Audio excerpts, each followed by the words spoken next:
Bienvenidos a la 15ª Semana Cultural Libertaria.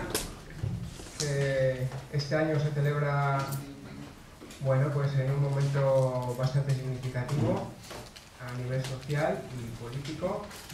Recién sacada una reforma laboral por el gobierno que es un atentado contra la clase obrera, y además en un año en el que se celebra el centenario de nuestra organización, de la Confederación Nacional del Trabajo.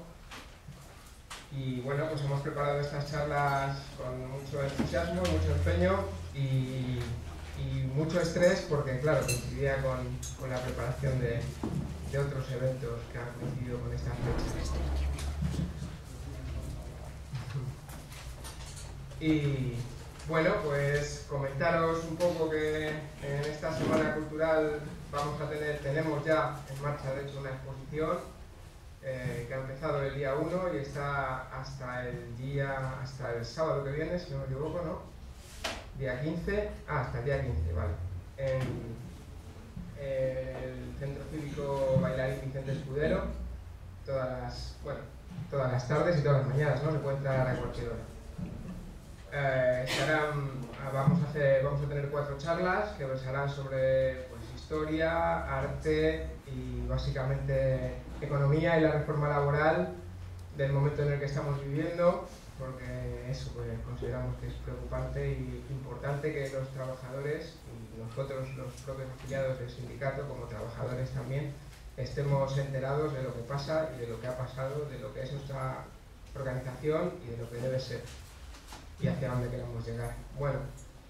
Entonces la primera charla a la que vamos a dar paso hoy nos la va a dar Ray Ferrer, que es periodista, diseñador gráfico, historiador, que ha escrito varios títulos, ha publicado varios títulos como Durruti 1896-1836, 100 españoles de la razón y de la espada, La democracia, paso a paso, con el colectivo Onomatopeya, Contra Lerroux, o el que vamos a presentar hoy, que se llama Viento del Pueblo, que podéis comprar en el puesto que está al lado de la puerta, en esta sala, cuando salgáis. Y nos va a hablar sobre el arte y el anarquismo, concretamente. Y entonces yo no me voy a extender más, te cedo la palabra.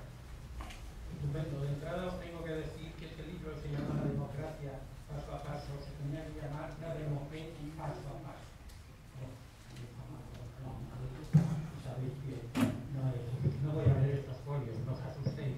Estos son los folios en el que hace el planteamiento cronológico de todos los hechos sucedidos en el movimiento anarcosindicalista desde la fundación a lo largo de estos 100 años. En primer lugar, os explicaré cómo he hecho este libro, porque llevaba yo como 5 años dedicándome a otras cosas. Y de pronto, a través de la FAL y de Iván Mistal, se contactó conmigo para decirme si estaba interesado en hacer un libro como el de Durruti para el centenario de CNT. No sé cómo esperar. Puedo tener una voz alta, pero en fin. ¿Ahora me oís mejor? Bueno, entonces yo les dije que, lo había dejado, pero por el movimiento anarcosindicalista, yo soy un libertario de corazón, es decir, que jamás he tenido un carnet de nada, pero a lo largo de mis muchos años que tengo, siempre he hecho trabajos relacionados con el mundo obrero y en particular con el anarquismo.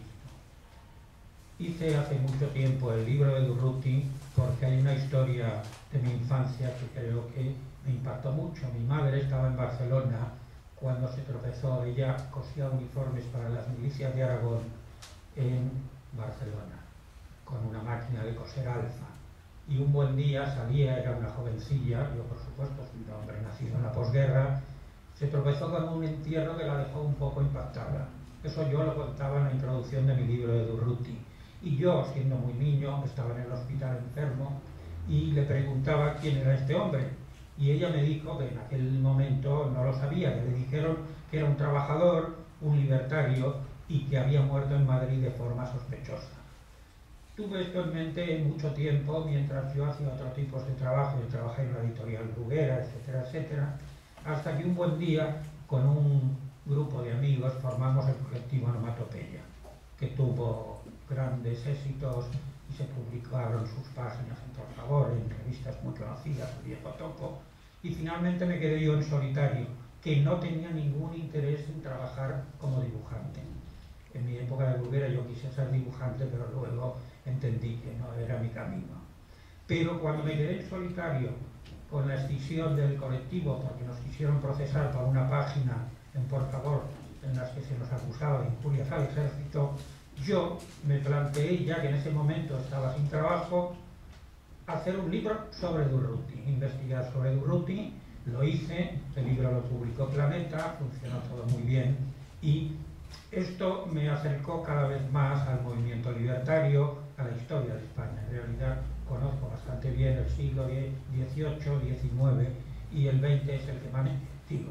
Conozco bastante bien el XIX y el XX y el que me interesa muy poco es el XXI, pero el 2001, quiero decir. Entonces, hace como un año y medio o dos, la FAL contactó conmigo, como os he dicho, y me propusieron hacer un libro parecido al de Durruti, que tuvo un éxito extraordinario. O sea, también ocurría que lo editaba la editorial Planeta, con mucho prestigio, un gran lanzamiento, me escribió el prólogo Tierno Galván, etcétera y tal.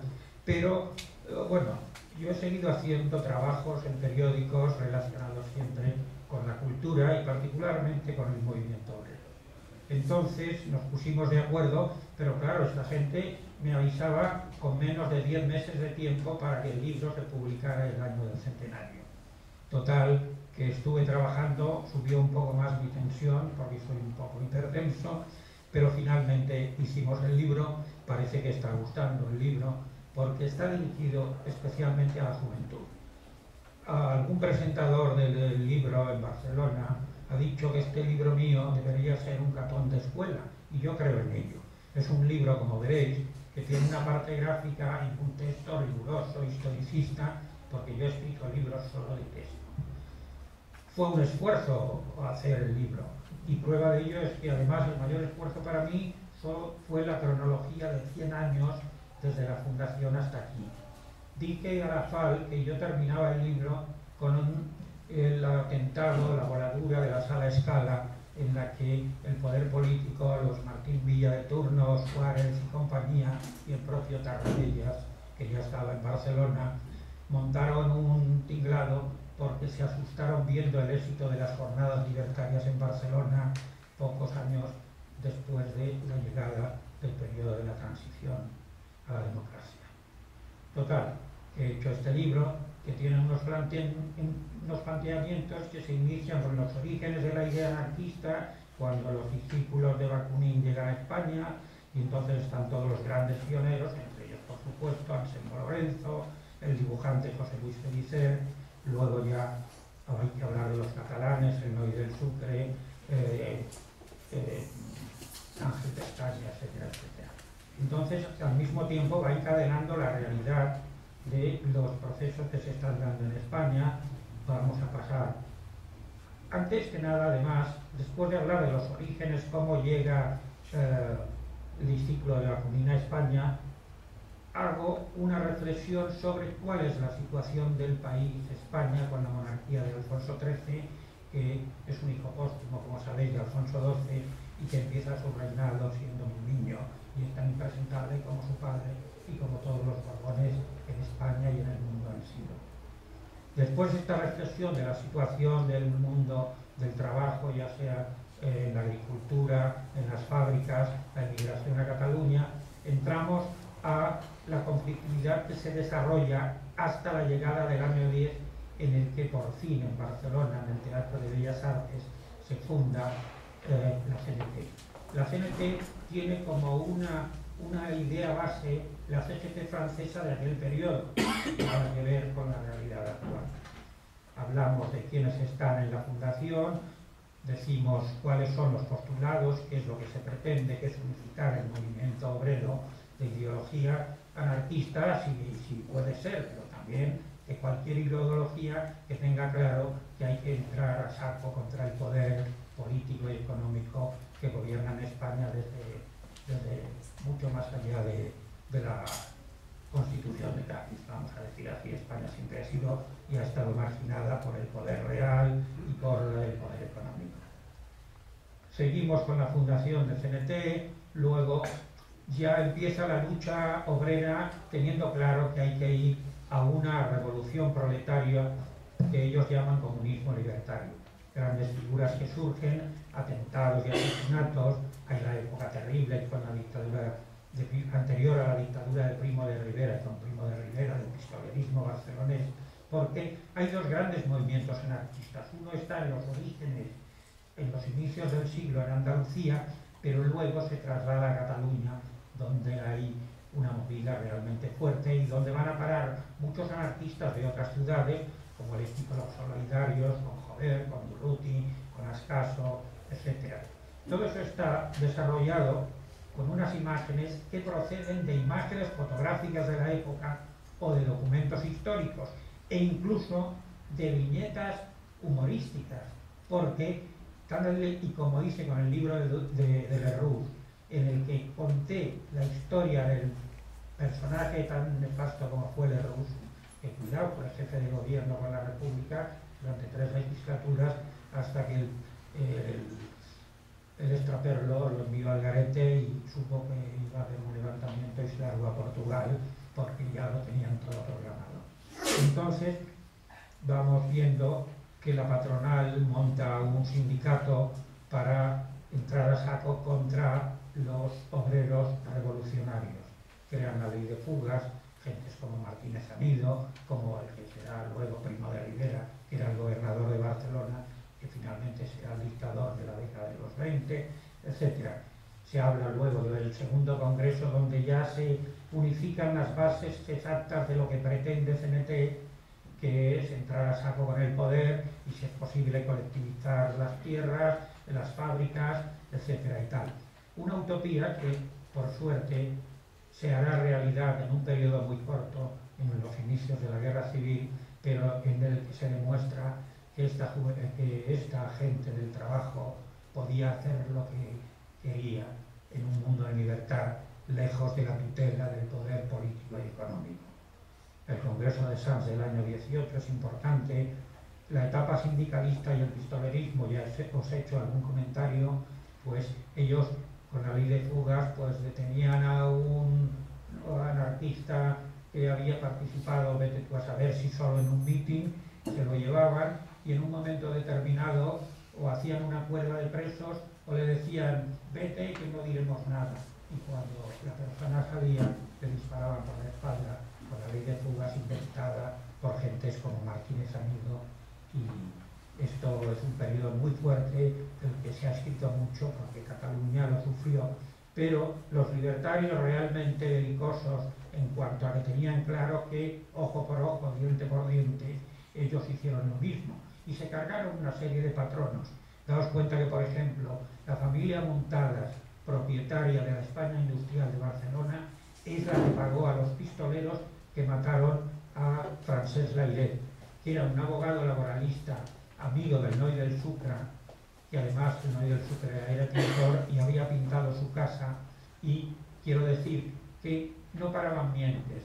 Gente incluso de la burguesía catalana, como Francesc Layret, si era cercano al movimiento anarquista, también les sobraba y llegaban al asesinato de las formas más viles. Se asesinó a Miguel Súcura, a Francisco Comas Perones, y bueno, la sangría fue fuerte, pero ellos hicieron lo mismo, se cargaron a gentes como Real, luego se cargaron al cardenal Soldevila de Zaragoza, que por lo visto regentaba incluso los prostíbulos de Zaragoza. Eso fue una movida que daría paso posteriormente a la dictadura de Primo de Rivera, en la que, por supuesto, la gente pasó a la clandestinidad. Un grupo de ellos tuvo que marchar, el grupo de Durruti incluso fue a hacer una gira por toda Latinoamérica, asaltando incluso bancos para repartir, porque esta gente eran de una honestidad tan impresionante que el dinero que recaudaban serviera para crear librerías, para enviar dinero a los presos que había en las cárceles, porque en aquel periodo las cárceles estaban llenas de solidarios del mundo obrero, etc. Pasamos en el libro por todo este periodo, que ya os digo, a lo largo del libro abarca estos 100 años de historia.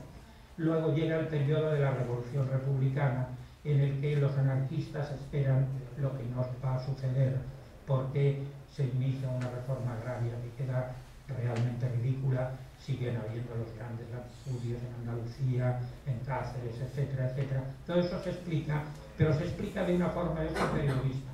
Entonces el texto es muy ameno, no es un enjundioso tratado de historiador que no se lo salta ni un galgo, sino que gracias a las imágenes, porque tienen otra característica estas imágenes, hay unos bocadillos imitando al cómic que los personajes dicen determinadas frases, y esas frases no son mías, las han dicho los personajes que salen en el libro, o proceden de historiadores que han dado y hecho una reflexión sobre determinados momentos de este periodo tan conflictivo.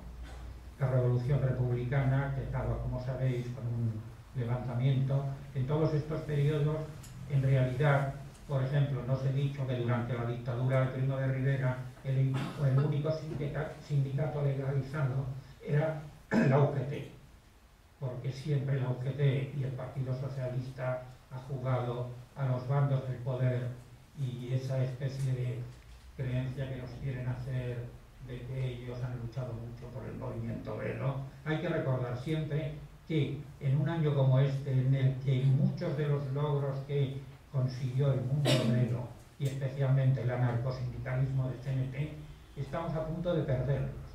Y recordar que fue la CNT, con la huelga de la canadiense, la que consiguió que por fin se decretara en España la jornada laboral de 8 horas. Aika de Zurruti me contó que es triste ver que efectivamente, como no vuelva a surgir una nueva savia futura cercana a los postulados anarquistas, que es realmente lo más puro, y que si es una utopía, es una utopía que a lo mejor y durante un tiempo, como ya os he explicado, en los 6 primeros meses de la Guerra Civil se hizo realidad. Todo siguió funcionando en manos de los anarcosindicalistas.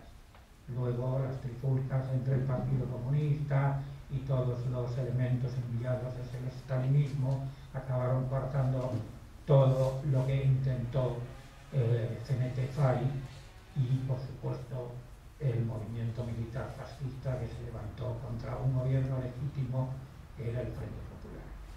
A lo largo del libro, que tiene como 250 páginas, se va explicando todo esto, ya os digo, de una manera bastante amena. Se explica lo que ocurrió en Casas Viejas con la célebre frase que se atribuye a Azaña. Azaña era un intelectual, era el que presidía el Ateneo de Madrid.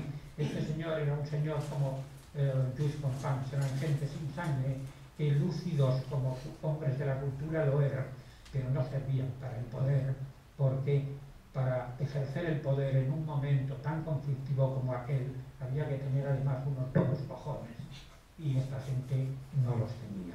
Quiero decir que, os pongo un ejemplo, cuando el anarquismo en Cataluña se hizo con las empresas, se colectivizaron los campos, etcétera y tal, ¿qué hizo la burguesía catalana, supuestamente democrática y republicana? Pues les cortó el dinero, cosa que además les avaló también Europa, que como sabéis se portó nefastamente con el bando republicano durante este periodo. Todo esto más o menos está explicado, siempre dentro de un canto a la anarquía, pero, atención, con algunas críticas también, porque cuando, llamémosle, la bronca se dispara, ocurren cosas muy fuertes en ambos bandos. Pero claro, hay gente que asesina con el esopo en la mano y otra gente, pues a lo mejor ha salido de las cárceles después de demasiado tiempo encerrados por un enfrentamiento con la patronal, y no es extraño que alguno de ellos los llevaran a darles el paseillo. Esto ocurrió mucho en Cataluña y por eso sigue habiendo tanto odio a CNT en Cataluña, y por eso cuando el resurgir con la llegada de la democracia El movimiento, daos cuenta que en el primer encuentro en Montjuïc de CNT ya en la democracia reunió 300.000 personas, y en las jornadas libertarias en aquel momento llegaron a militar en CNT más de 200.000 afiliados, que creo que ni hoy en día los tienen los dos grandes sindicatos. Pero esa es la realidad histórica. Ahora estamos rememorando este periodo, sobre todo a esta gente del pasado, y con vistas a que gente como la FAL, como CNT, con todas sus delegaciones, a pesar de esos enfrentamientos que a mí no me producen ninguna satisfacción, y por lo cual decidí acabar el libro con la bronca de la voladura de Escala 2000. Hago también hablar a un periodista de los que en la clandestinidad estuvieron dirigiendo el periódico Solidaridad Obrera, que se repartía en las cárceles franquistas en las que hubo presos hasta la década de los 60, y ya no digamos pues los ajusticiamientos, etcétera, etcétera, porque la historia del franquismo es tan fuerte como la historia de la dictadura de Primo de Rivera, solo que aún peor, porque este ya era un dictador que tenía claro que el poder era él y no le importaba firmar a la hora de tomar el café sentencias de muerte a tanta gente que condenaron, unos por suerte como Miguel Hernández o como Güero Vallejo, se les levantó la pena de muerte, pero realmente yo creo que hasta finales de los 60 este país nuestro no ha podido decir que una cierta libertad ha conseguido. Por otro lado, yo, desde los 7 años ya he vivido en Barcelona, recuerdo siempre con mucha emoción, porque Barcelona en los años 50, 60, 70 y 80 era la ciudad de la cultura, la más libre, y cosa que no ocurría, por ejemplo, en el norte, en ciudades como esta de Valladolid, no digamos en Burgos. Yo soy nacido en un pequeño pueblo de Burgos, y la primera vez que fui a Burgos fui como militar, haciendo el servicio militar, y lo primero que me encontré es que la ciudad estaba llena de curas y de militares, cosa que abominó, y no volví a Burgos, que vine simplemente aprovechando porque quería conocer a la familia que no conocía. Y quiero decir que todavía hay ciertas zonas en este país que me dicen, por ejemplo, que aquí mismo tenéis un alcalde de alivio, y esto ocurre, y así son las cosas. Y ya os digo, el libro se alarga, la historia del Frente Popular, la guerra civil, la utopía pervive. Esta es ya la que nos introduce en la década del 39 al 74, porque la utopía pervive no solo en la clandestinidad, sino en el exilio. Daos cuenta que muchos de estos hombres de la República, y especialmente los anarquistas, participaron en la resistencia francesa, muchos de ellos estaban en la liberación de París, y esto se ha contado poco.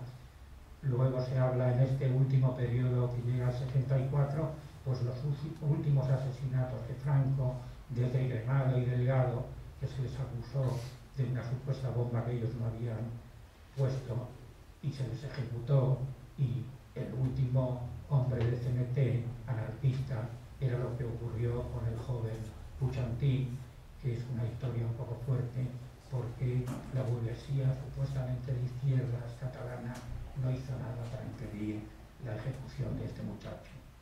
Hay el periodo de los Llorats con libertad de expresión, que es, como bien dice, cuando yo y el colectivo Onomatopeya empezamos a recuperar estos periodos históricos.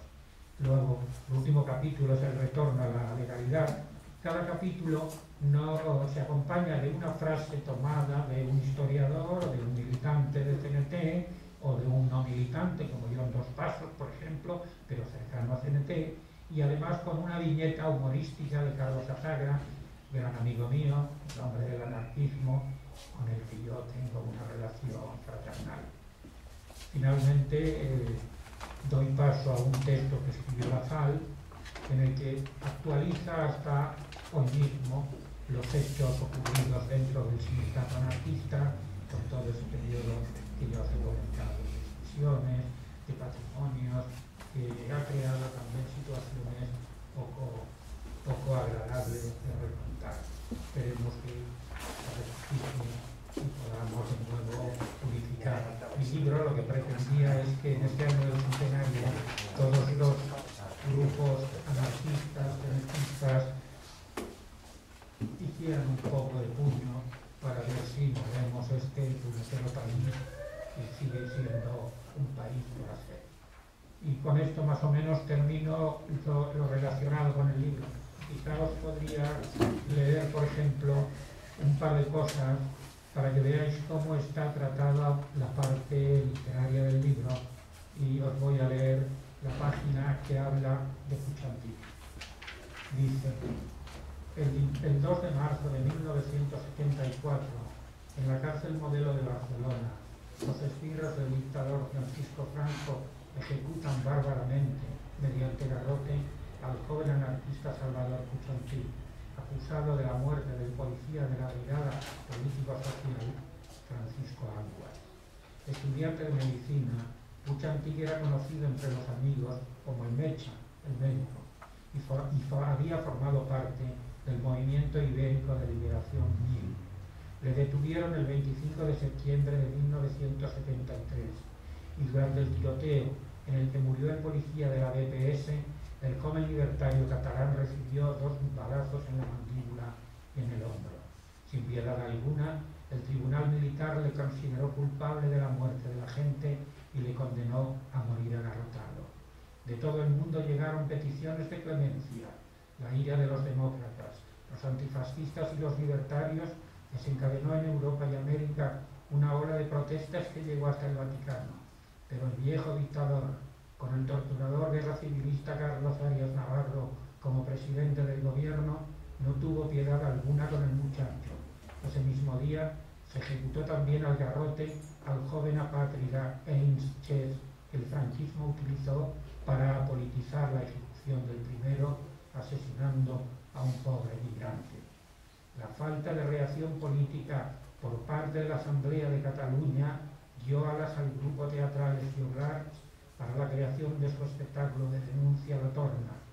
La Torna es el pedazo que se añadía al pan cuando no cumplía el peso reglamentario.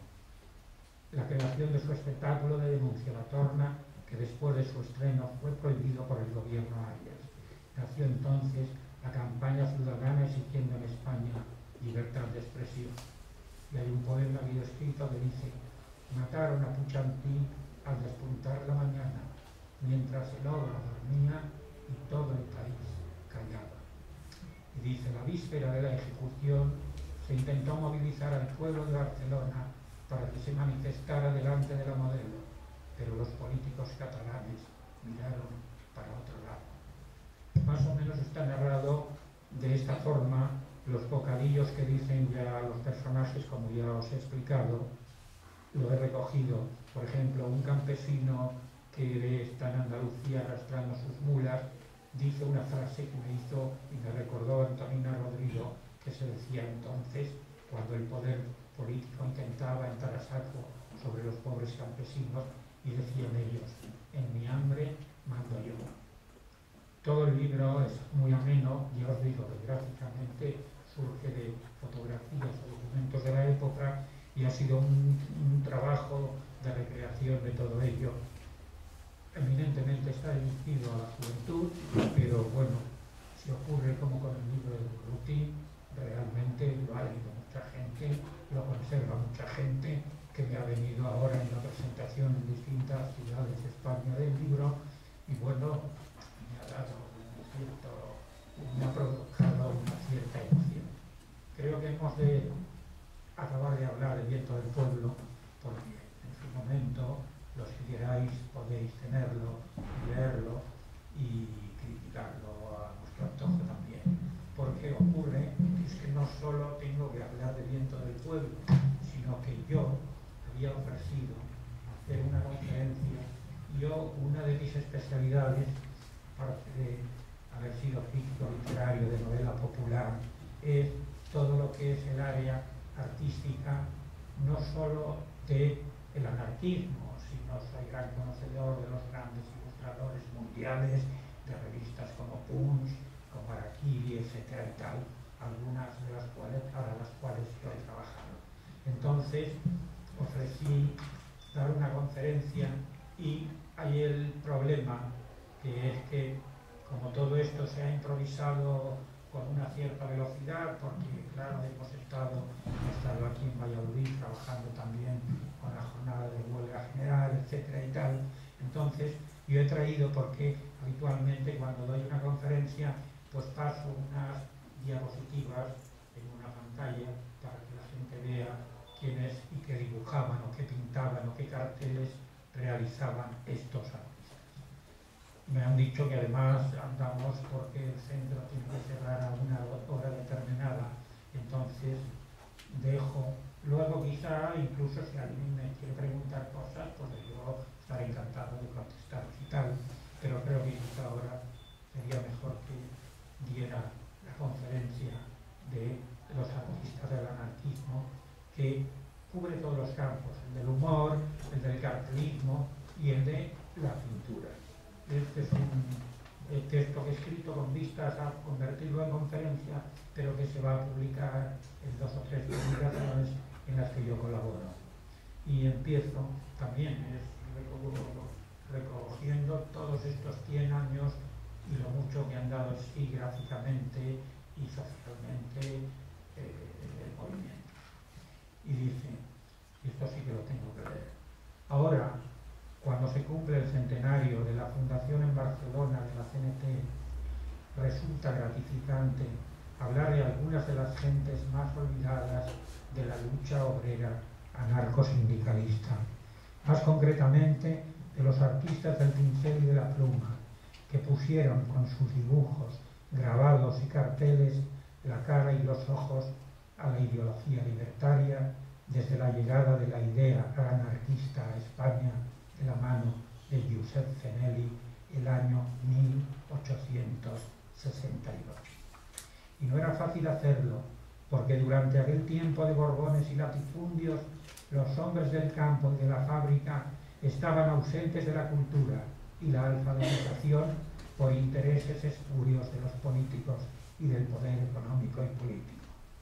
La ilustración con mayúsculas no era para los pobres, y la cultura de tradición oral, la única asequible al pueblo, malvivía de historias de crímenes y de vidas de santos. La erupción en España de la idea anarquista, trasladada de pueblo en pueblo por los discípulos de Bakunin, Fermín Salvoechea, Anselmo Lorenzo, Ricardo Mella, el Noy del Sucre, etc., contó desde su origen con la colaboración de dibujantes libertarios como Llopart y Josep Lluís Pellicer, y con publicaciones ilustradas como La Tramontana, Tierra y Libertad, El Proletariado, La Novela Ideal, Cultura Libertaria y el periódico Solidaridad Obrera, fundado en 1907. Con el inicio de la Revolución Obrera y Campesina de finales del XIX, las aleluyas ilustradas que recorrían España abandonaron por fin los santos del calendario para llenarse de estampas y de grabados dirigidos a la clase trabajadora, con temas como los mártires de Montjuïc, los obreros ejecutados y encarcelados, o las huelgas del 1 de mayo. Ejemplo de ello son las hojas volanderas de autores desconocidos dedicadas a las profesiones y oficios del proletariado español. Metidos en harina, después de recordar a los dibujantes y grabadores anónimos que enriquecieron con su trabajo dichas publicaciones, daré paso a los humoristas gráficos de los años 10 y 20 del pasado siglo, anteriores a la eclosión de los artistas libertarios de la República y la Guerra Civil. Desde el humor y para la anarquía. Durante la primera década del siglo XX, la prensa catalana editaba semanalmente hasta 5 revistas de humor con títulos tan longevos como La Campana de Gracia, La Esquella de la Turrasa, El Bé Negra, La Cucafera y Papitu, esta última fundada por el dibujante y crítico de arte Feliu Elías Alba. De carácter eminentemente satírico, en las páginas del Papitu colaboraron algunos de los mejores dibujantes pintores de Cataluña, desde el valenciano Juan Gris en los inicios de su carrera como pintor hasta el catalán Isidre Nonell.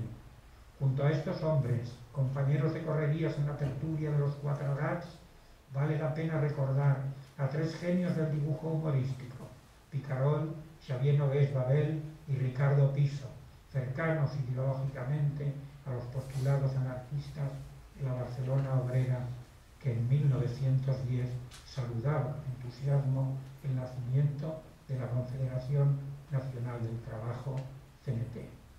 Enemigos de la oligarquía, capitaneada por empresarios corruptos como los Muntadas de la España industrial y por políticos nacionalistas como Francesc Cambó, la obra de estos artistas del dibujo está protagonizada por trabajadores reclamando derechos, como la jornada laboral de 8 horas, contra los esbirros de la patronal y de manera particular contra la pena de muerte que tantas víctimas obreras estaban inmolando en los fosos del castillo de Montjuïc. Si Xavier Nogués es el autor de los magistrales dibujos de la Cataluña pintoresca, tan críticos con los colegas del señor Esteve, Ricardo Piso pasó a ser el dibujante de la vida ciudadana, recogida en inolvidables escenas de multitudes protagonizadas por el pueblo llano barcelonés.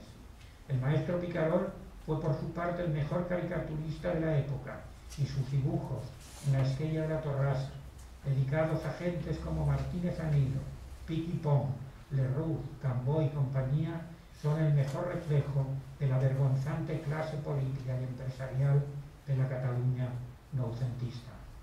Durante el pistolerismo barcelonés, correspondiente a los años 1918 a 1923, revistas como La Campana de Gracia, Lucha Social y Terrassa, las dos últimas de ideología libertaria, publicaron en sus páginas los primeros dibujos de los anarquistas Bartolí y Schum, de los que hablaremos después. En este periodo, y durante su estancia en Barcelona, el artista zaragozano Ramón Acín iniciaba sus colaboraciones en el periódico semanal La Ira, fundado junto a su amigo, también libertario, Ángel Sanblancar. La primera de sus colaboraciones, escrita y dibujada por Acín, es una denuncia contra la guerra de Marruecos, y la segunda, siempre con un dibujo suyo extraordinario, un auténtico varapalo contra los representantes de la Iglesia. Ramón Acín, como sabéis, fue una de las víctimas de la sublevación fascista del año 1936. El sindicato de dibujantes. Con la caída de la dictadura de Primo de Rivera y la victoria republicana, los dibujantes españoles maltratados por la censura regresaron al humor político y particularmente a las reivindicaciones laborales de una profesión oprimida por empresarios y agencias de publicidad. Sobre esta idea, en la primavera del año 1936, el artista sevillano Helios Gómez creó en Barcelona el Sindicato de Dibujantes Profesionales.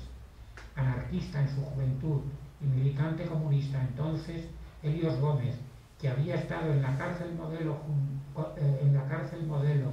de Barcelona junto a políticos republicanos como Lluís Companys, acogió en su sindicato a un grupo de artistas catalanes de auténtico prestigio, entre los que estaban los militantes libertarios Antoni Clavé, Josep Bartolí, Carles Fonseré, Evicent y Alfonso Vila-Schum.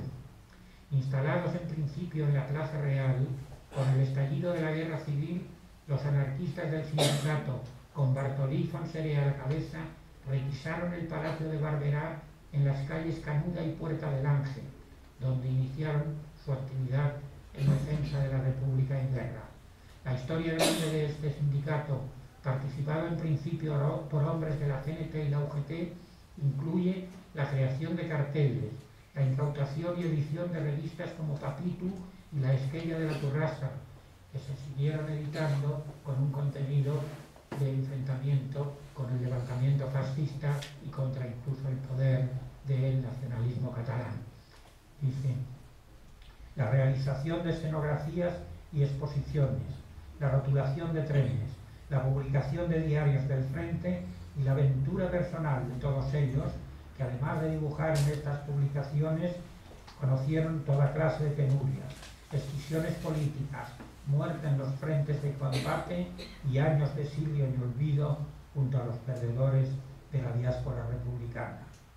Artistas de la CNT en el Sindicato de Dibujantes. Helios Gómez es el fundador del SDP, del cual ya hemos hablado. Fue una figura destacada de las vanguardias europeas, cubistas, futuristas y constructivistas. Vivió para la causa del pueblo, primero como artista universal de la tinta china y finalmente, durante la Guerra Civil, como luchador antifascista. Sus carpetas de dibujos más conocidas son Días de ira, Viva Octubre y la Revolución Española. Recuperado para el anarquismo al final de la contienda, dirigió en el Frente Aragonés el periódico de la columna Durruti. A su retorno del exilio, ingresó en la cárcel Modelo de Barcelona, donde pintó la Capilla Gitana, que todavía existe. Falleció en 1956. Carles Fontserè es el autor del primer cartel de la Guerra Civil editado por la CNT.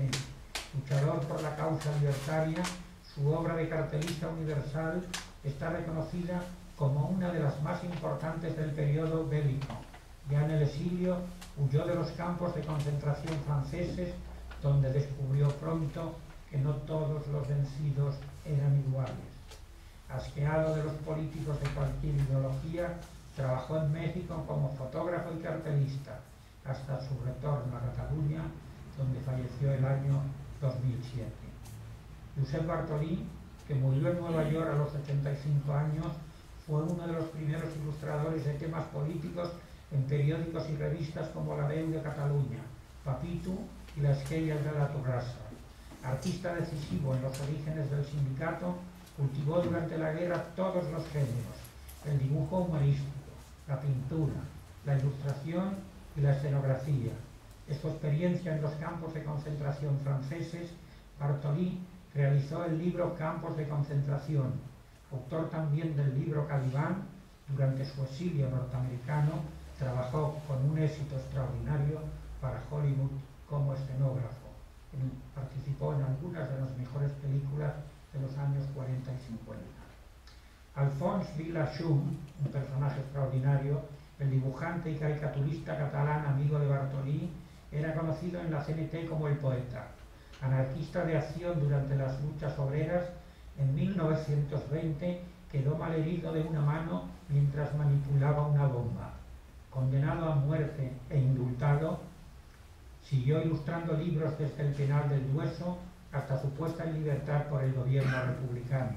Hay una historia muy interesante que yo he desarrollado en un artículo, y es que este hombre, Alphonse Vila-Schum, estuvo en la cárcel del Dueso, le faltaba una mano, pero seguía dibujando, y en la cárcel coincidió en la celda con un otro preso por un crimen famoso que se llamaba el Pildorita.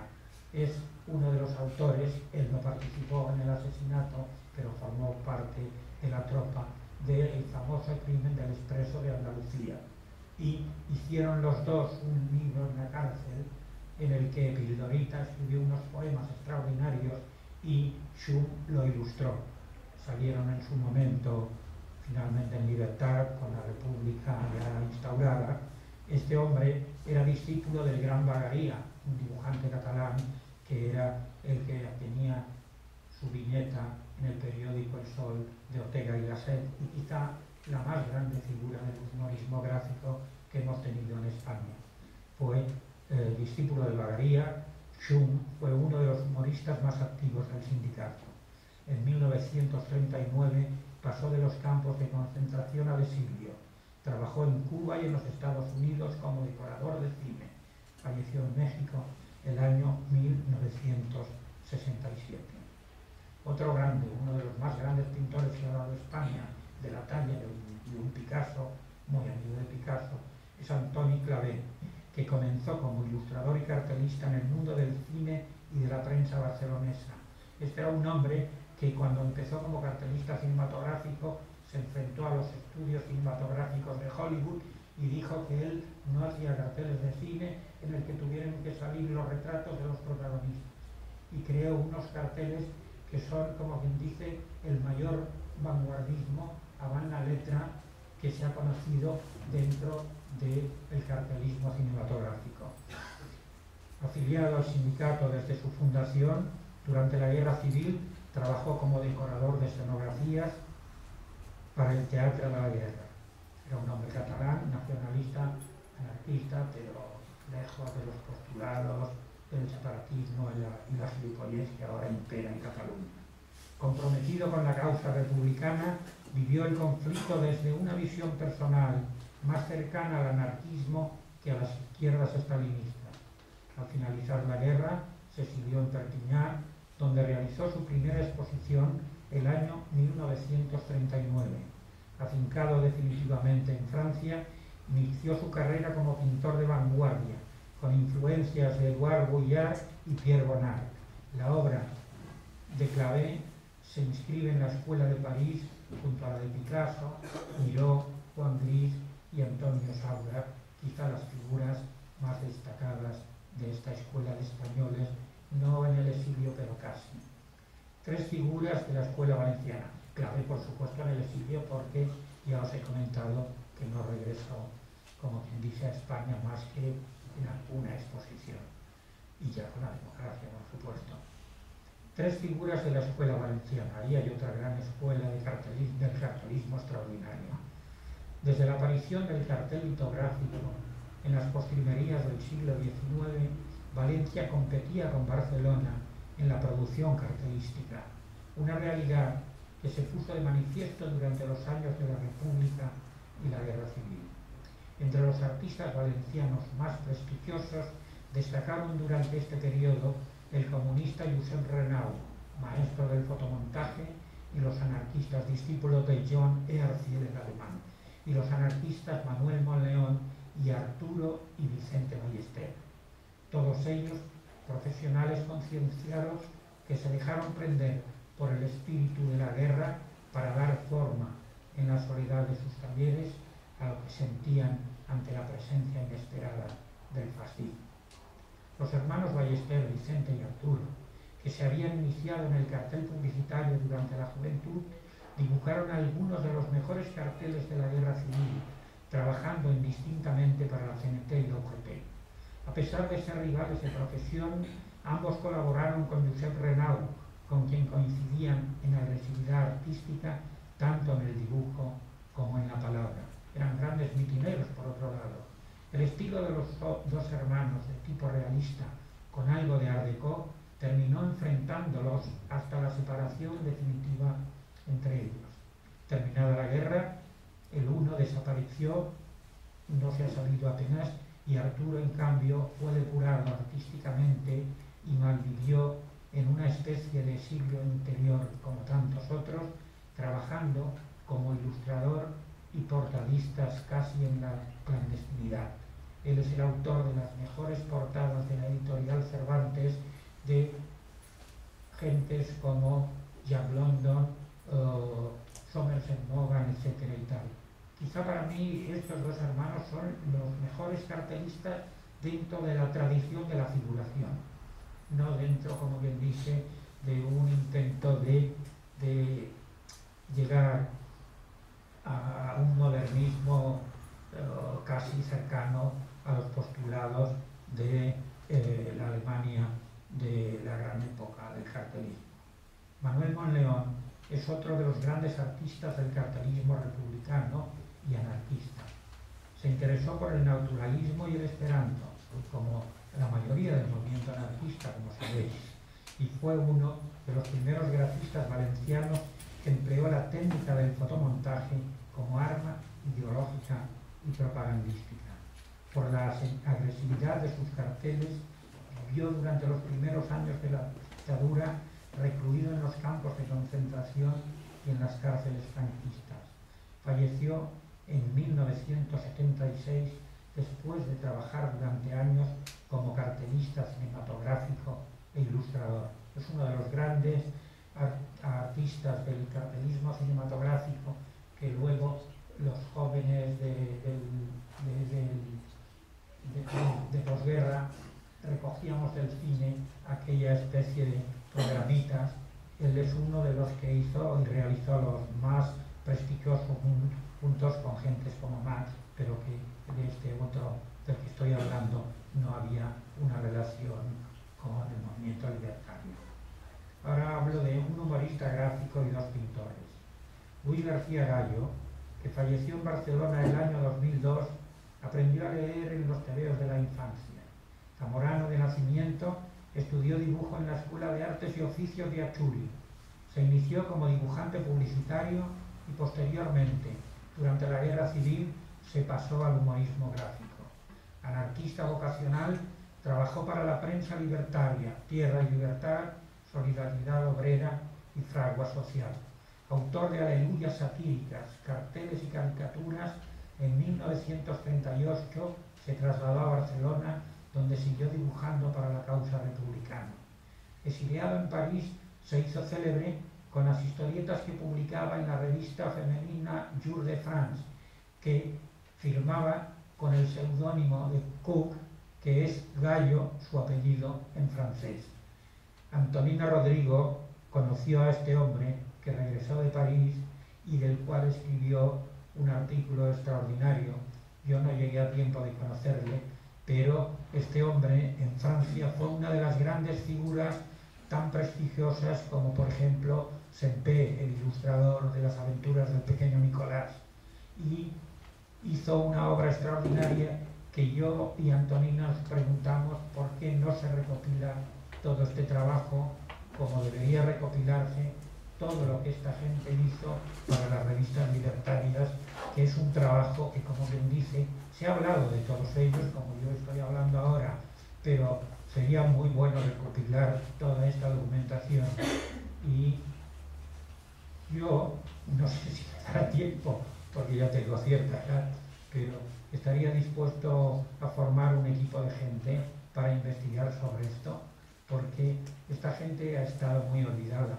Ahora, por desgracia, os estoy leyendo este texto y no os puedo pasar diapositivas de todo su trabajo, pero reconoceréis porque muchos de sus trabajos los habréis visto reproducidos, y ya no digo, digamos, en las exposiciones del cartelismo de la Guerra Civil, y sabéis que el cartelismo de la Guerra Civil Española, el mando republicano, hizo cosas que superaban al cartelismo de figuras tan extraordinarias de los años 20 como el propio Toulouse-Lautrec o Mucha, y con esto ya es decir bastante. Hay un gran pintor, Ramón Canfrusina, que falleció no hace demasiado tiempo, muy olvidado. Este era un obrero anarquista extraordinario, nacido en la barriada industrial de Poblenou, compañero del dibujante Picarol de la revista La Esquella, de La Campana y en Patufet, muy amigo de Federico García Lorca. En su juventud ya viajó a Roma, a Londres y París, donde alternó el cartelismo con la pintura de caballete. Durante la Guerra Civil colaboró en el montaje de La Fam del poeta libertario catalán Joan Oliver Peraquart. Colaboró ejerciendo como decorador, cartelista y diseñador de vestuario. En Cataluña ya se le ha recuperado con alguna exposición, pero realmente sus cuadros dejarían impactados a cualquiera de vosotros si los viera, porque son muy figurativos, pero con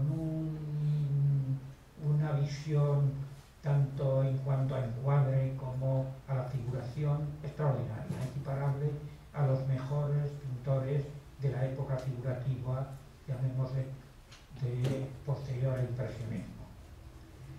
Este hombre, además, superadas las experiencias del exilio, porque sufrió mucho durante la Guerra Civil y en el periodo republicano estuvo también muy perseguido, tuvo que exiliarse como todos, estuvo en los campos de concentración de Algeles, etc. Y finalmente regresó a Barcelona, volvió a la pintura, siempre con una carga social y satírica, inspirada por escritores como Cervantes, como Dickens y como Edgar Allan Poe. Algunos de sus cuadros trasladan un relato de Poe y uno se queda impactado, un poco como uno que acabamos de ver en casa de Ildefonso, que me ha enseñado que es una obra de una pintora que yo no conocía, que murió muy pronto y la internaron en un centro psiquiátrico, que era española. ¿De qué ciudad era, me dijiste, Ildefonso? Había nacido en Portbou, que sabéis es la Cataluña que ya está tocando la frontera francesa. Murió más adelante. Digo que la mataron artísticamente, internamente. Esto. Es que hoy él me ha enseñado una pintura de esta mujer y la pintó teniendo 17 años y uno se queda realmente impactado. Yo que conozco mucho todos estos temas, la pintura, mi mujer era directora de un museo y crítico de arte, entonces tengo una cierta empanada también relacionada con el arte, aunque lo mío, la especialidad es los dibujantes, tanto de cómics como de humor, y un apartado muy amado por mí es el de los anarquistas de los que os estoy hablando. Otro grande fue Miguel García Vivancos, que es otro de los grandes pintores anarquistas cuya obra forma parte de la historia grande de la CNT. Natural de Mazarrón, donde el famoso crimen de Mazarrón, Murcia, pero educado en Barcelona, fue uno de los activistas enfrentados a los pistoleros de la patronal catalana. Pues toda esta gente militaban, pintaban, dibujaban y además daban guerra, lo cual te demuestra que talla humana a toda esta gente y toda esta generación. Educado en Barcelona, fue uno de los activistas enfrentados a los pistoleros de la patronal catalana, amigo de Durruti, Ascaso, García Oliver. Durante la Guerra Civil, además, mandó la columna Los Aguiluchos, destacada en Huesca. Durante su exilio en Francia, luchó en la resistencia contra el nazismo. Interesado desde su juventud por el arte, comenzó a pintar escenas y paisajes de París que Pablo Picasso aplaudió con entusiasmo.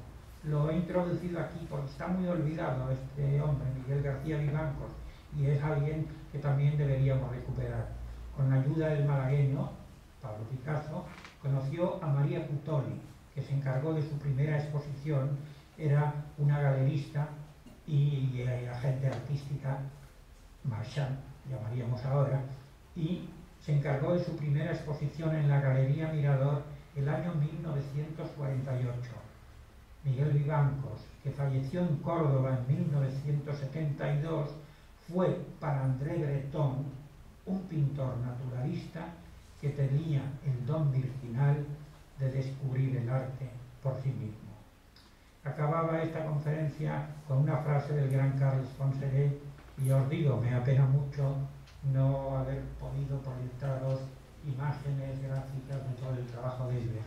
Esta frase del gran Carles Poncelet, que siguió y mantuvo toda su vida su militancia anarquista, al que yo conocí porque yo monté una exposición de los cartelistas de la Guerra Civil en el Colegio de Periodistas de Barcelona, escribió: este ha escrito unos libros de memorias que son de lo más extraordinario que se ha escrito relacionado con la República, la Guerra Civil, el cartelismo, los grandes dibujantes. Y dice una de sus frases, que yo creo que es muy certera: los carteles fueron muy importantes durante los primeros meses de la guerra.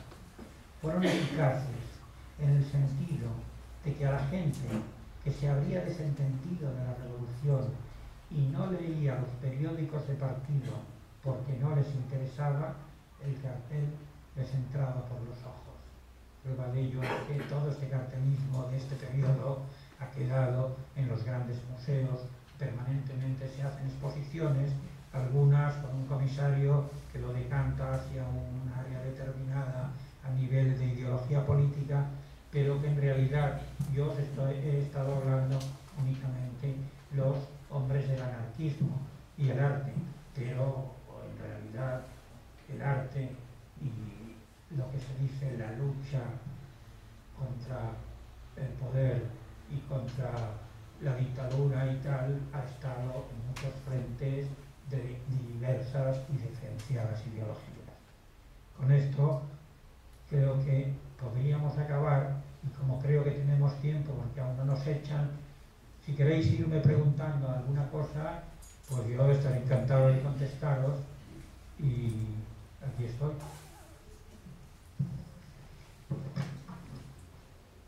Si queréis, abrimos un pequeño turno para que podáis participar. Tenemos tiempo, bueno, no creáis que mucho, pero deberíais aprovechar. Luego no va a haber oportunidad. Y si no, no queréis preguntarme nada, quizá os podría leer algunas cosas del libro de las áreas que más os pueden interesar, por ejemplo, el pistolero barcelonés, la ley de fugas, la reforma agraria, lo de Casas Viejas, que son temas que en el libro están explicados dentro de un lenguaje literario muy cercano y muy afín a lo que he pretendido y pretendió la propia Fala al encargarme el libro, que es acercar esta historia centenaria a las nuevas generaciones.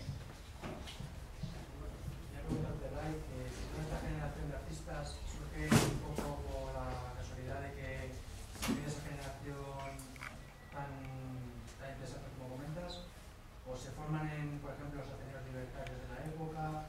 Claro, no he hablado de este área, pero efectivamente muchos de ellos, incluso no solo en nivel de los artistas, por ejemplo, una actriz de tanto prestigio como Margarita Xirgu, precisamente, empieza a actuar en los ateneos libertarios, que todos tenían sus sesiones de teatro y que hacían obras, por ejemplo, de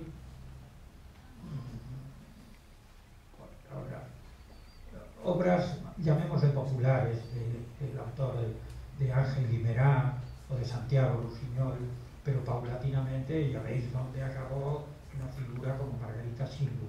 Y esta gente del área, llamémosle artística, primero porque en España, desde el siglo XVII, ha habido grandes publicaciones humorísticas contra el poder, pero ya no integradas dentro de un movimiento libertario, que entonces estaba lo que se dice en pañales, y es que ya anidaba alguna idea libertaria. Revistas como El Frailazo, por ejemplo, extraordinaria, que era una revista litográficas que tenían, me acerco otra vez por si no me oís, tenían unas páginas dobles extraordinarias, y que gente de mucha pasta han conseguido hacer colecciones que, por desgracia, no han pasado a ser patrimonio nacional y que deberían conocerse, porque entre los siglos XVI, XVII y XVIII ya había... Este país nuestro es un país que ha vivido en la farsa desde el siglo de oro. Quiero decir, les ha gustado mucho la picaresca y el entrar a saco, las aleluyas de este periodo que os digo, lástima, porque las hay grandísimas y extraordinarias, pero siempre ha habido una raíz, y prueba de ello es que os he de decir que hasta no hace muchos años, por ejemplo, en el área del cómic, yo en este artículo hablaba, como quien dice, en el periodo, llamémosle, desde el inicio del siglo hasta el final de la Guerra Civil de artistas, pero claro, vosotros sabéis que en España hemos tenido durante muchos años, especialmente durante el periodo de democracia y finales del franquismo, grandes revistas gráficas humorísticas con gentes tan extraordinarias como Ibar, como el Papus, como Por Favor, como Hermano Lobo, con gentes de muy diversa filiación, pero con un ramalazo ácrata en la mayoría. Yo siempre he creído que la gente que piensa, que es creativa, tiene un 60% de anarquismo también, porque la raíz ácrata yo creo que está incluso en las nuevas generaciones que ahora están tomando teta, y esa es una realidad por la cual sigo creyendo en un futuro esplendoroso dentro de este tiempo de impas que ahora estamos padeciendo, y que bueno, yo pienso que precisamente este centenario pues ha servido para recabar de nuevo el contacto con los ciudadanos y con la gente, y bueno, creo que justificará. Yo a lo mejor no lo voy a ver, pero uno no está para verlo uno, sino para participar y compartirlo. Están estrenando una película que se llama El Gran Vázquez, te sobre cuento, el porque de Vázquez. tengo Como muchas tú has cosas. trabajado en la editorial Bruguera, a lo mejor Te lo cuento, conociste, he sido muy amigo de Manuel Vázquez. Cebolleta y todo esto, ¿no? Te cuento. Pues el que lo interpreta dice Santiago que Segura. era ácrata, dice Sí. que era muy ácrata, Sí. y entonces te pregunto si Sí, es luego verdad hace unas esto, películas un poco o eso es bochornosas y fantasía. excesivamente vulgares, como esa cosa de Torrente, también era de él, ¿no? Pero en cambio aquí creo que retomando sus raíces a Gratach ha hecho un buen homenaje. Os cuento sobre Vázquez porque tengo muchas cosas que contar. Yo a los 14 años era aprendiz en la editorial Bruguera. Quería ser dibujante en aquella época y empecé repartiendo paquetes como todos los aprendices, haciéndolos. Yo soy experto en hacer paquetes recordando mi época de infancia. Y en un momento determinado, pues entré en contacto y conocí pues, a todos los dibujantes, Peñarroya, Cifré, Escobar, Vázquez, más tarde Ibáñez. Con Vázquez yo soy una de las personas que él me debe dinero, no sé qué quiero decir, porque le he prestado en alguna ocasión dinero y he de decir que yo no soy el que le llevó papel de dibujo a la cárcel Modelo, pero otro de mis compañeros aprendices en Bruguera, sabéis que una de sus artimañas, que creo que la cuenta muy bien en la película El Santiago Segura y el chiquete que ha hecho el guión, ayudado por el hijo, uno de los hijos, que debe tener 7 o 12, esa es la realidad, como tenía 10 o 12 mujeres y 20 casas. Yo le he conocido en un montón de casas, pero os cuento mi relación con Vázquez. En este periodo yo quería ser dibujante y junto con mi amigo Josep Solà y Antonio Baqués íbamos a casa de Vázquez y él había hecho ya la historieta y todas las zonas que había que ennegrecer con tinta china nos las señalaba con una X y nosotros con el pincel cubríamos el traje del personaje que tenía que ser la chaqueta de color negro, entonces el caso. Quiero decir, he colaborado en muchos de las historietas del bueno de Vázquez, Di Vázquez, conocido popularmente. Luego, él, por supuesto, ganaba mucho dinero y lo gastaba todo, porque se iba de putas, o sea, bebía, juergueaba, todo lo que queráis. Tiene muchos enemigos Vázquez, pero tiene muchos que lo adoramos y consideramos, yo lo considero el único genio de la escuela bruguera. Fíjate que también está Ibáñez, pero es que Ibáñez no tiene nada que ver con lo que dibuja. Ibáñez es un hombre que trabajaba en un banco y como persona ha seguido siendo un funcionario de banca. Pero cuidado, como historietista, realmente, en cuanto a éxito, incluso muchísimo más que Vázquez. Pero cuidado, cuando Ibáñez se presentó en la editorial Bruguera, entonces estábamos en la calle República Argentina, más arriba del ESET, González, Rafael González, el que nos moneaba todo, que era un hombre inteligente pero un cabrón, resulta que le dijo: tú, Ibáñez, serás buen dibujante, pero tienes que copiar a Vázquez. Y el dibujo de Ibáñez, que ahora ya ha perfeccionado desde hacía muchos años, como veréis, siempre tiene un ramalazo del de Vázquez, al que le dijeron copia, porque Vázquez era el gran dibujante, el gran humorista, el mayor loco que había. Os cuento la anécdota de la cárcel Modelo. Resulta que se presentaba en Bruguera con 20 folios, 20 páginas grandes así, y entonces en contabilidad, porque él quería cobrar en cuanto entregaba. Entonces hacía así, 1, 2, 3, 4, 5, 6, tal, y solo había dibujado las 2 líneas de la página de abajo, estas alturas de las barbaridades del bueno de Vázquez. Creo, por lo que me han dicho, queremos ir con Carlos Azagra y un grupo de amiguetes míos. ¿Eso de la Modelo? En la Modelo se le metió, porque además ya sabéis que sacó dinero a Bruguera diciendo que se le había muerto el padre, y es una estratagema que utilizó 3 o 4 veces, y fue la editorial Bruguera la que le metió en la cárcel y le llevaban el papel de dibujo hasta que pagó parte de su deuda, que ya lo dejaron salir. Quiero decir que con Vázquez, luego él mismo creó su propio tipo, porque él fue el que le dijo a Ibáñez: haz en Rubén del Tercere la última viñeta, la del Terrado, con el gran Vázquez que soy yo, que ya sabéis que se escondía siempre para no pagar. Yo he estado delante de estas situaciones infinidad de veces, porque yo he estado en 3 de las 12 casas que ha debido tener Vázquez a lo largo de su vida. Era un auténtico genio.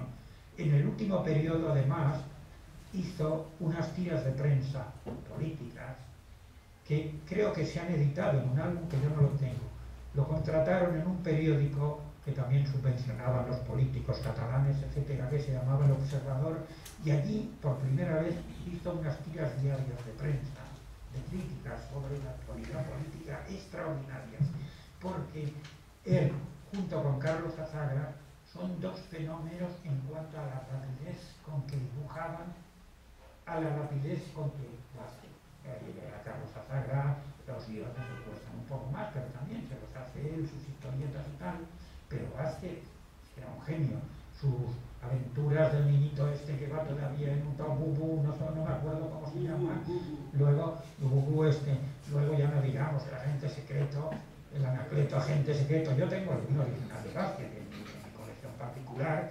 Luego la familia Cebolleta también era realmente, ha criado escuela, porque no me cuentes batallitas, sigue diciendo la gente, que es lo que le decían los nietos al abuelo Cebolleta, etcétera, las hermanas Gilda, pero creó muchas cosas.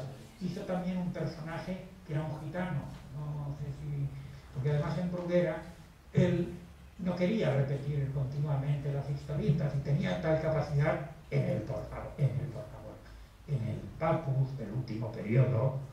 Hizo una cosa que se llamaba Don Silverio Ladilla y su mujer no sé qué, que resulta que era la mujer que le ponía cuernos con todo el mundo, y entonces llegaba el marido y la escondía en el armario, y eran historietas que hacían media hora, pero algo realmente extraordinario, pero hacía lo que era la realización, ¿eh? Y por ejemplo, él nunca ha tenido ayudantes, cosa que Ibáñez, excepto en estos grandes álbumes que ha hecho Ibáñez, que sí los ha hecho todo él, pero ya en las páginas de Bruguera, 2000 Mortadelos y Filemón lo han hecho un equipo de dibujantes de la editorial Bruguera, cuidado, sobre guión del propio Ibáñez y los trazos a lápiz, llamémosle el storyboard hecho por Ibáñez. Pero Ibáñez ha tenido muchos, han salido dibujantes muy buenos haciendo historietas de Ibáñez. Por ejemplo, en la revista Strong, que yo fui el director artístico, allí tuvimos a un chiquete que tenía un nombre muy divertido, que es el de Juan Mar, el famoso pirata del Mediterráneo, y él era un dibujante extraordinario y era muy jovencito cuando estuvo trabajando con nosotros. Luego me parece que marchó a Francia, pero trabajó mucho en Bruguera, donde hizo su aprendizaje pasando a tinta los originales a lápiz de Ibáñez, de Mortadelo y Filemón, y del Botones Sacarino, y de la tira de cosas que ha creado el cachondo de Ibáñez. Pero yo os digo, Ibáñez es un señor serio, y además le da mucho apuro incluso a hablar con la prensa, porque por otro lado no es nada creído en sí mismo, como le ocurría a Vázquez. A Vázquez le daba lo mismo si era famoso como si no lo era. Lo único que quería era cobrar a la entrega de originales. Yo estuve a punto de conseguir que dejara Bruguera y se viniera a la revista Strong de la editorial Atlas, que yo era el director artístico, pero en Bruguera le amenazaron con dejarle ya por el resto de su vida sin posibilidad de trabajar. Y claro, hizo muy bien en no venirse con nosotros, porque Strong solo duró 4 años.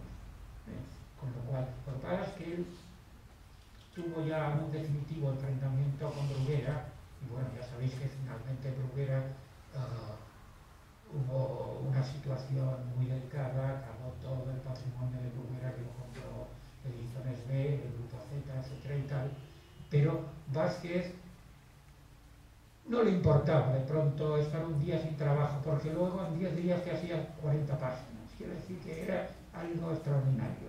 Era un hombre peligroso, por otro lado, y muchos dibujantes le odiaban, pero creo que le odiaban por lo genial que era. Lo odiaban, y además debía dinero a muchos dibujantes. Sablazos daba a diestro y siniestro, pero era zorrete, con unos granos en la cara, redondito, etcétera, como lo pintaba y tal, como él mismo se autorretrataba, porque no sé si habéis visto las historietas del tío Vázquez, que la misma hacía, porque él de pronto descubrió que él no tenía ni vendía tanto como Ibáñez, pero era más admirado en cuanto a categoría individual. Él tuvo un problema además que Ibáñez lo pudo resolver antes, fue recuperar sus derechos de autor. Porque en la época en que yo trabajé en Bruguera, todos los dibujantes firmaban un vale que decía: este trabajo queda propiedad absoluta de la editorial Bruguera, antes de que la ley de derechos de autor entrara un poco a saco. Pero os he de decir que todavía hay muchos dibujantes que no consiguieron recuperar estos derechos porque además sus originales han desaparecido, algunos por supuesto, porque el archivo en la editorial Bruguera en mi época, cuando yo tenía entre 14 y 17 años, que son los años que trabajé allí, era muy fácil llevarse originales, etc. Yo estoy operado de hernias y os digo que estoy operado de hernias porque de niño, cuando repartía paquetes, llevaba debajo de mi brazo las 10 páginas de un cuaderno del Capitán Trueno que se grababan en una plancha, no sé si era de zinc, sobre un madero grueso así, y las 10 páginas hacían un bulto de este tamaño que pesaba 2 y su tía, y para ahorrar los 60 céntimos del tranvía, comprarnos un polo en las épocas de verano, aquellos polos que hacías así, se quedaba el color del hielo y en cambio el colorante se te quedaba en la boca, pues íbamos a pie desde la plaza de Seps hasta la plaza de Cataluña, cargados con un paquete de 10. También llené algunos negros Ambrós del Capitán Trueno cuando éramos aprendices en Bruguera, que ya te digo, es un periodo que abarca desde los 14 años y medio hasta los 17. Yo luego ya, trabajando en Bruguera, entendí muy pronto que no quería ser dibujante, porque os he de decir que vivían al ático. Tenían un estudio en el que tenían que trabajar todos juntos con un jefe como Rafael González, que era el tío de González Ledesma, el famoso Silver Carne, que es el mejor escritor de novela policíaca español. Yo he escrito mucho sobre él, como sobre Manolo Montalbán, como crítico de novela popular, pero era una esclavitud. Además, yo dejé Bruguera porque de pronto introdujeron una ley que había que cortarse el pelo. En la época en que todos íbamos desmelenados, etcétera, hacíamos cine independiente, teatro y tal, y bueno, ellos hacer puñetas y tal, y decidí que eso de ser dibujante ya quedaba en el olvido. Sin embargo, ya veis, he vuelto a dibujar ahora es una complejidad aparatosa, porque para hacer este libro me encontré que mis Rotlings ya no funcionaban, que podría comprar un Rotling, un Staedtler o algo así, pero no gastarme el dinero en una caja de Rotlings y tal, y lo hice con rotuladores de estos. ¿Dónde tengo uno? Bueno, debo tener uno por aquí. De estos hice este libro. Tinta china finalmente encontré, pero ya no existen hojas de letra set, estas de trama, ¿sabes? O sea, joder, claro, porque es que con los ordenadores puedes hacer lo que quieras, ¿entiendes? Yo, por supuesto, dudo que vuelva a hacer un libro dibujado. Que no quiere decir que no escriba un libro que dibuje otra persona, no ya con mi estilo, yo propio, pero si tuviera 25 años, es indudable que yo haría libros a una velocidad pasmosa, que es el mismo proceso que me ocurrió cuando yo pasé de la pluma 22 a tener un ordenador.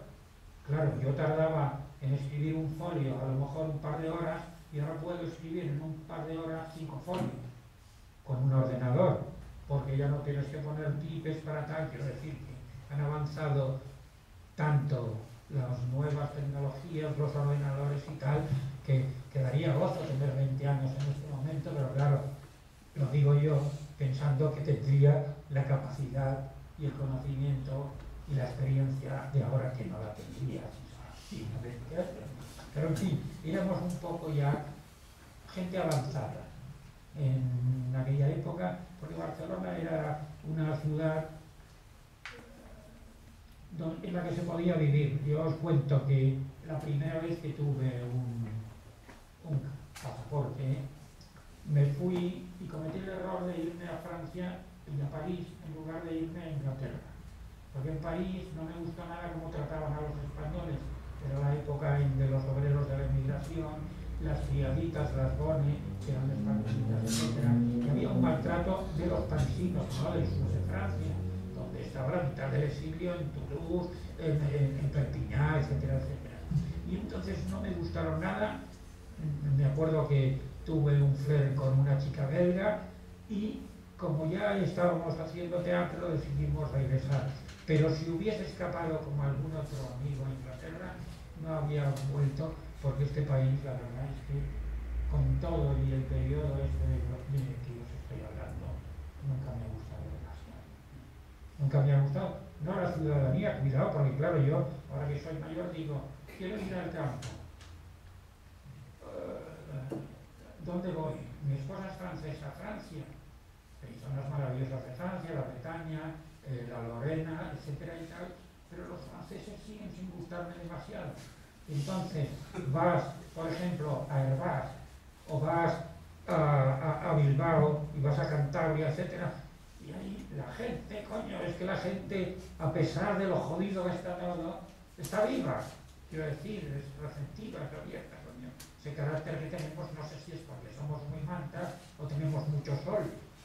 Tenemos un pintor extraordinario, el de más prestigio español actualmente, por encima de Barceló, que es Jaume Plensa, que dice que lo que necesita España es que empiece a llover durante unos cuantos años, entonces la gente empezará a estudiar, empezará a interesarse por la cultura, por los movimientos, etcétera, etcétera. Y yo pienso que tiene razón, y Plensa, que es el más internacional de nuestros artistas, por encima de Barceló, que tiene una época interesante, pero que le han aupado también sus relaciones con el poder, etcétera, etcétera. Es un chico mallorquín, como sabéis, etcétera y tal. Pero pienso que algo de razón hay, porque, claro, uno va a Andalucía y, joder, todo el mundo está de tascas allí, coño. Dices, ¿cómo lo hacen? Porque viven del ver actualmente, pero yo creo que lo hacían también hace años, no en los años 20, ni 30, ni 40, ni 10, ni 5, porque el hambre en Andalucía es algo que arrastra mucha historia. Pero, no sé, hay cosas que en fin, no tengo 25 años. Sí, dime. Una pregunta no de tipo, sino de tipo histórico. Alguna vez en alguna charla, algún libro leí lo siguiente relativo a la actuación de la CNT en Barcelona, y decía que podían haber tenido, después de contener el golpe de Estado, que podían la CNT haber ejercido un poder bastante grande, pero bueno, real, no sé. No, indudable, indudable. ¿Qué certeza? Hay una certeza absoluta. Fueron Durruti, Ascaso, y no, Ascaso acababa de morir, cuidado. El hermano de Ascaso. Luego, un grupo de la gente que había estado luchando en las atarazanas en la Plaza de Cataluña contra el levantamiento militar fascista, con panquetas, con caballos muertos, como recordáis, allí estaba Elías Gómez en Teloyos. Hay una célebre fotografía de Centelles que han quitado a los militares una especie de cañón, que tiene una tanqueta así, por aquí sale la parte del tubo que salen los disparos y tal, y fueron a la Generalitat y Companys acojonado, porque por supuesto no quisieron dar armas al pueblo cuando ya les llegaron las noticias del levantamiento, y entonces les dijo una frase de este tipo: Barcelona es vuestra, haced lo que queráis. Y hubo unos que casi lo aceptaron, pero cuidado, la aceptación de los que se quedaron en Barcelona era por participar en el poder que les daba esta historia, mientras que gentes como Durruti, como García Oliver, prefirieron querían llegar a Aragón, como sabes, y conseguían tomar Zaragoza y pasar al norte, probablemente el levantamiento lo habrían parado.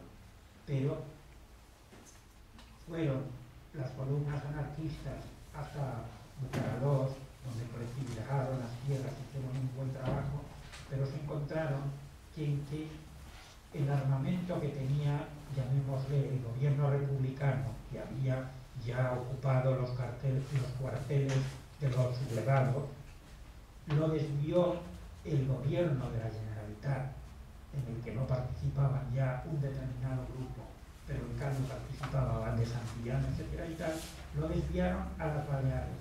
Querían recuperar Mallorca y Ibiza.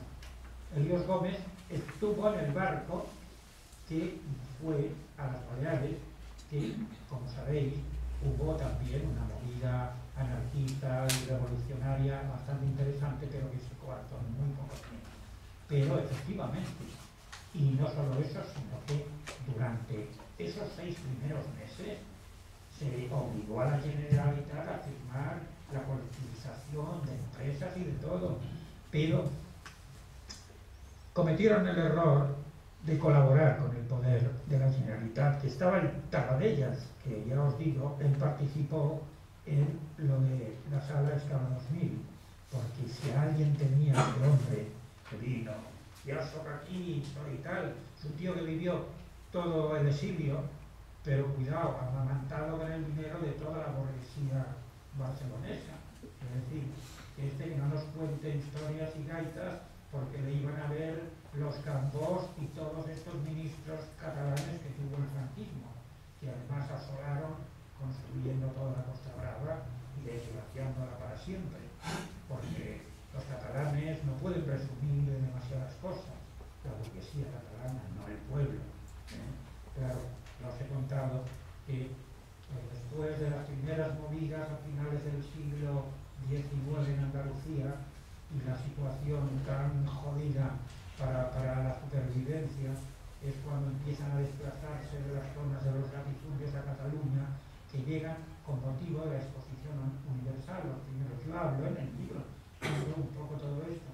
Y, claro, Cataluña, por ejemplo, recuerdo que un día se estaba filmando los primeros días de rodaje de la película Libertaria, una novela de mi amigo Eduardo Roina, Antonio Roina, murió hace poco, el libertario también de corazón. Escribió este libro que publicó Planeta, del que salió una película que interpretaban un montón de protagonistas del cine español, creo que Ana Belén, etcétera y tal, y las primeras escenas que se les ocurrió rodar, creo que era Vicente Aranda, que es catalán, por otro lado, quiero decir, o si no es catalán, ha estado toda su infancia en Cataluña, que no es un mal director por otra parte, y resulta que montaron en principio los medios de comunicación con las primeras escenas de rodaje, y ¿qué vimos?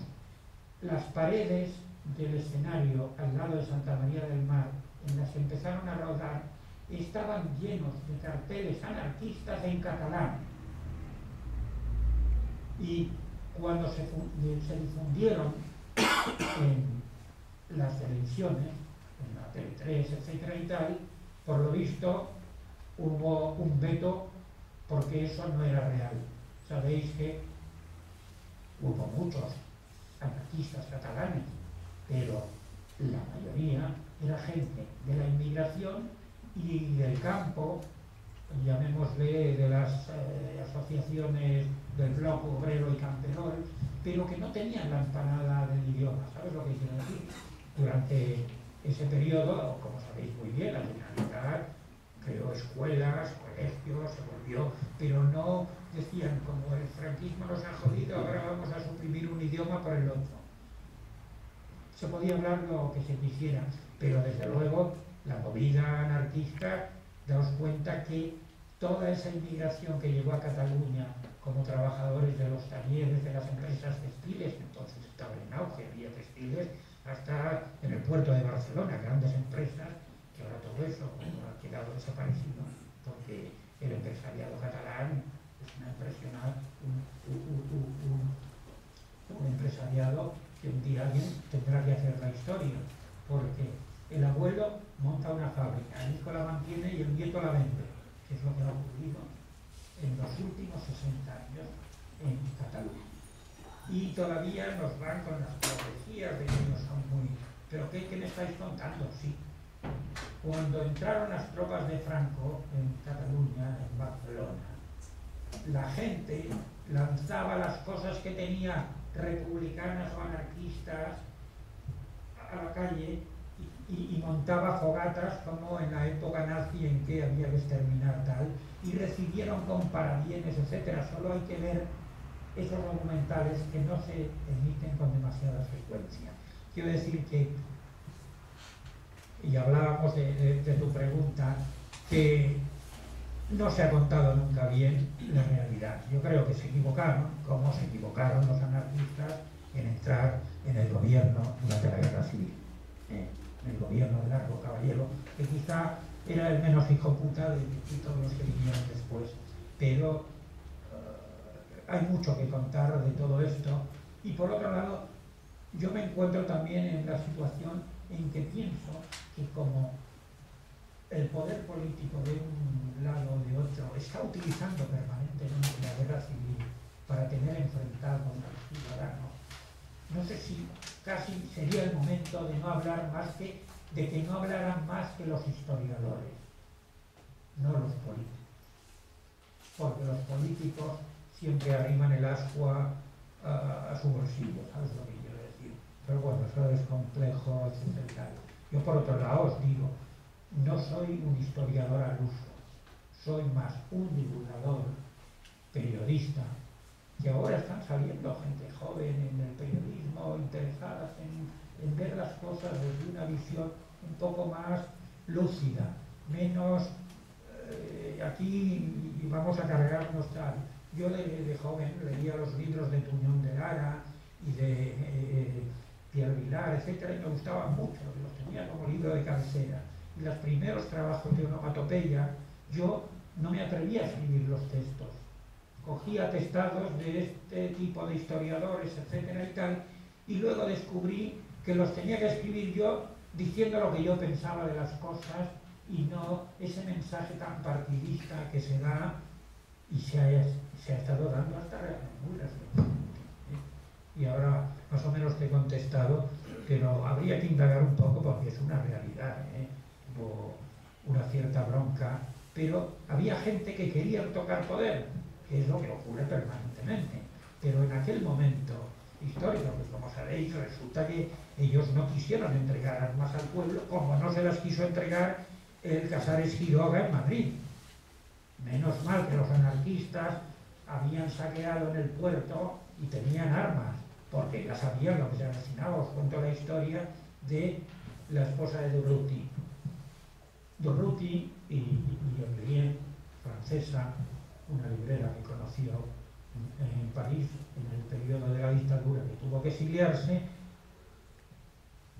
cuando se proclamó definitivamente la República, regresaron y ya entraron de nuevo en la legalidad. Y él trajo a la esposa y tuvieron una niña, que es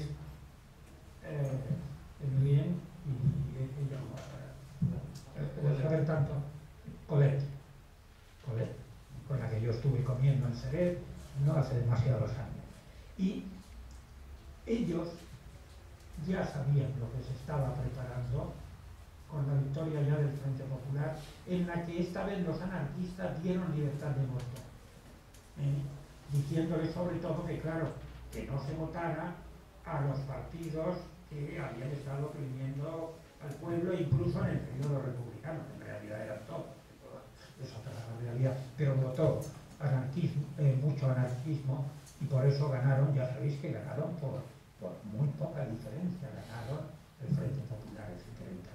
Y me contaba, yo lo escribí en un reportaje en el periódico, contaba Colette, la hija de Emilien y de Durruti, que tiene casi 70 años, pero es bellísima además. Hicimos unas fotos y tal, y me contaba que un mes y medio antes les llegó desde la familia, desde la abuela, y ellos contactaron con ella porque había que llevarse a la pequeña por lo que pudiera ocurrir. Y entonces vinieron a buscar a la niña y la llevaron a Francia. Ella me contaba, porque ella se enteró de la muerte de su padre casi un año y medio después. Ya me estuvo contando toda esta historia. Me dijo que estuvieron en el primer año, como quien dice, escondiéndose en distintas casas para que nadie supiera quiénes eran. Colette y su hija Colette y su madre Miriam, etcétera y tal, porque ya se veía venir lo que iba a ocurrir. Ella me contaba unas historias muy tiernas en las que decía que ella era una niñita y a Durruti ya no le daban trabajo en ninguna parte, y a uno de sus últimos fue en la fábrica de cervezas Dam. Y entonces era Durruti quien la bañaba en una bañerita de estas así, y ella era un grandón impresionante, y le decía siempre: papá, no tan fuerte, porque le pasaba. Y era y tal. Y es que además en su casa era donde se reunía todo el grupo de los solidarios, Jover, Ascaso, pues todos. Llegó un momento en que ya nombrar toda esta gente ya llegó un poco a la confusión. Pero bueno, es una realidad que ya se sabía lo que estaba ocurriendo. Y se sabía quiénes iban a irse al frente. ¿Sí? Ella me contó que fue Durruti el que dijo a los hombres de su columna, cuando le obligaron a dejar Aragón y ir a Madrid, que iba a morir en Madrid. Y efectivamente, aún es una historia muy en la nebulosa, porque sabéis que por un lado se habló de un infiltrado dentro de las propias filas, por otro que se disparó el naranjero que llevaba el tal Melton Manzana o algo así que se llamaba. Yo en el libro de Durruto doy opciones, pero la hija Colette me dijo que Durruti sabía que iba a morir en Madrid. Y le habían obligado los 3 ministros que estaban ya en el gobierno de la República en guerra, que era, entre otros, García Oliver, que ha escrito un gran libro, pero también miente bastante, ¿entiendes? Porque, yo no sé, en Inglaterra hay gente que escribe sus memorias y no le importa desnudarse y ponerse a caldo cuando cree que ha hecho cosas que no han sido correctas. Pero aquí tenemos un prurito así un tanto especial, que hay que camuflar cosas que podrían relliscar un poco, ¿sabes lo que quiero decir? Y entonces esa es una realidad. Yo, como no soy capaz de escribir bistontadas de Bruguera y de tonterías de estas, porque esto que pueden entretener un poco en un tal, pero claro, hay figuras que sí pueden contar su vida, pero en España no hay tradición, ¿sabes lo que quiero decir? Y en cambio había gente, por ejemplo, al final lo hizo, incluso Aro Teglen hizo unos buenos libros, pero también mintiendo como un bellaco, porque él titula uno de sus libros El niño republicano, y no sé si sabéis que en Tánger dirigía el España de Tánger, que era un periódico filofranquista. Es decir, que todos hemos cometido pecados veniales. Y esa es una realidad. Nos quedan 5 minutos, yo no sé si quieres preguntar algo y Alfonso, antes de que lo diga. Sí, es pedirte que nos hables un poco de cómo ves los periódicos anarquistas, Obrera, CNT, en cuanto a lo gráfico, algo sobre los viñetistas actuales. Y una última cosa, antes dijiste, claro, la importancia del cartel porque entraba por resumir y ser rápido. ¿Cuál es la herramienta que tenemos ahora para también hacer que entre por los ojos a la Bueno, yo creo que ahora hay una herramienta extraordinaria, y es poner vídeos en los ordenadores.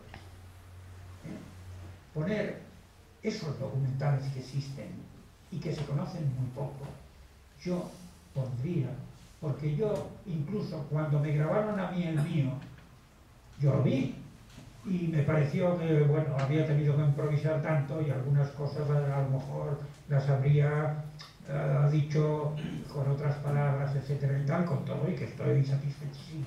Pero tú no sabes la de gente que me ha llamado sin conocerme y ha contactado conmigo por haberme visto y ver las páginas de mi libro, que es quizás lo que yo además le dije a Carlos Pardetres, que sobre todo no me sacara de hablando y diciendo las cosas habituales, sino que sacara páginas del libro, que entonces yo estoy hablando y se van viendo y cuando la gente dice, pues eso realmente es una herramienta eficaz.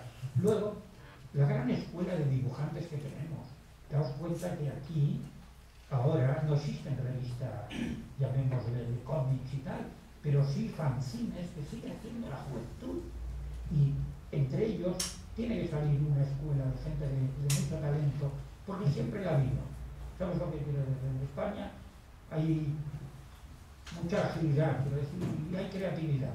Ahora me he enterado de que dos tíos españoles también están dirigiendo en Hollywood una película y han hecho como la Coixet. Han aprendido el inglés y están rodando en inglés una película y se han ido. Y claro, cuando uno se entera de que salen gente licenciada y graduada que dice, ¿qué hago? Y se marchan del país. Quiero decir. Entonces, creatividad en nuestro país yo estoy convencido de que existe mucha. En cuanto a los periódicos anarquistas que yo he consultado, que no son demasiados, porque si tuviera menos edad y me encontrara en un momento como este, quizás sí abandonaría, pero bueno, yo sé decir que soy un jubiladito con una pequeña pensión, tengo por suerte mi viejita que me dejó un apartamento alquilado y voy haciendo un libro por un lado, escribiendo un artículo, soy un freelance desde hace casi 30 años. Y entonces estoy suficiente contento, me gusta el cine, me gusta viajar, me gusta ir al campo, etcétera y tal, y me gustan los amigos, y lo único que no puedo es beber más que cerveza, que es lo que bebo. Pero los periódicos que he consultado me parecen un poco farragosos. He estado, y se lo he comentado antes a Iván, el último número de CNT que tú tienes, tenéis en vuestra casa, y ya me ha parecido que los contenidos son más joviales en cuanto a la estructura de maquetación, de texto y de imagen gráfica. Hay que contar, y es muy importante, lo de la imagen gráfica. Ahora, para llegar, el cómic es muy importante también, porque ¿qué ha ocurrido? Que con la desaparición de las revistas de cómic ha entrado una generación de niños que solo leen mangas y tontadas de estas, que son superhombres trasplantados y les hiciese un guión de cómics. Y ahora es un buen momento porque está funcionando muy bien el libro cómic, como el que ha hecho King hace poco, con un chiquete que le vino con una historia real, y King ha estado satisfechísimo de hacerlo porque está hasta el moño del facha que tiene que hacer para ganar su jornal todas las semanas, ¿sabes lo que? Con todo, y que King es un tío que era pintor, hacía 20 cuadros, el mismo cuadro 20 veces cuando era joven, y ahora no va mucho en inglés. Es un personaje, un cartelista de algunos carteles cinematográficos extraordinarios, muy buena gente. Por otro lado, yo le estimo mucho. Yo cuando he visto este libro que ha hecho, digo, claro, eso es lo que hay que hacer. Entonces, que buenos escritores escriban cómics, y si pueden ser cómics comprometidos, explicando la realidad, sin pasarse mucho, porque de pronto nos han llegado